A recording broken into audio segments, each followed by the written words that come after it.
po si Ronel Banyula po, Procurement Lead under Riverside Medical Center Incorporated po, under Logistics Division. Kami po yung in charge for the purchasing of the requirements ng mga end users natin. Ano po yung mga need ng mga, just like sa mga medicine, pharmacy, yung mga equipment, for the surgical, non-medical supplies. Lahat po ng mga kailanganin natin dito sa hospital for the operation. Actually, kasi I have my ongoing master's MBA. So, I took up MBA sa LCC, one of the college in Bacolod.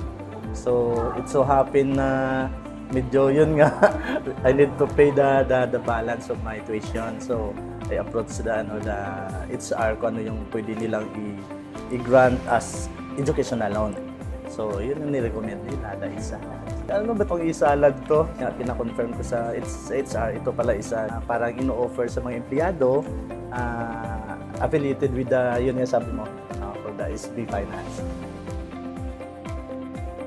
Maliit lang yung interest, actually, compare sa ibang financing, no? Kung doon tayo sa labas, siyempre 10%, 5%, so dito maliit lang talaga. Actually, before I approached sa HR, nag-try muna ako sa labas. So, medyo malaki talaga. The benefits, nakita ko is 3%. I don't know kung 3%, basta maliit talaga yung interest. Sabi ko, sige, I have to grab it. Kasi nice. Sayang naman kasi kailangan ko nga yung for my tuition. Mabilis, actually, kung wala kang problema for the requirements.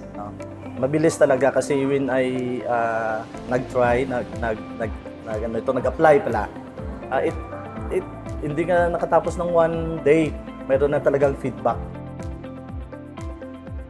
Madali lang kasi mayroon naman tayong after the approval, mayroon naman tayong na-receive na yung mga statement of account, kung ilan yung deduction, magkano, ano ba. So it's the HR naman yung in charge. So automatic naman sa every payday nagdi-deduct naman. Maganda kasi not only for the hospitalization na offer nila, of course also the educational. Diyan talagang willing sila to help. Yung HR namin is very active yan, proactive yan. Yung mga head, kasi tinatawagan ko, talagang sila, very active. To help their, of course, sa mga ganito sa akin.